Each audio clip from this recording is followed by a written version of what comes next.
Hey everyone, welcome back to the channel. In today's video, I will show you exactly how to add automatic subtitles in Canva in 2025.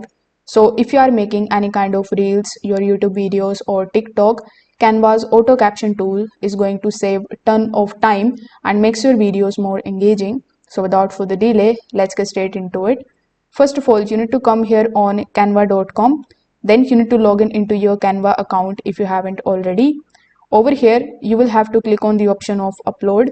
Now, you will have to upload your video over here. So click on the option of upload file and then you will have to simply upload your video. So currently, I'm going to be selecting any of the inbuilt videos that are available here in Canva. So as you can see, I have opened this particular canvas, and if I go here in the left hand side, suppose that I have added this particular video over here in the timeline.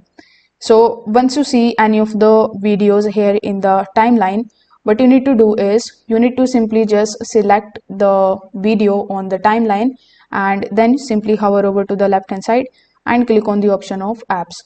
Now in the apps, the application that you need to search for is called video captions. So here, this is the application that we want. See, you are going to see a bunch of different applications, so you can choose any of these.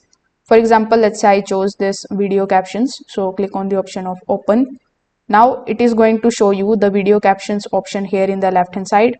So currently in my video, I don't have the captions, but in your video, simply click on the option of add sample captions.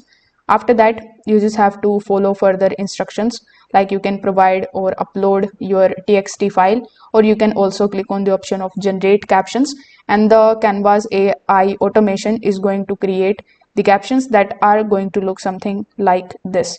So here you can also select whether the captions are for TikTok, YouTube and Instagram, and you can change the font outlines and much more things.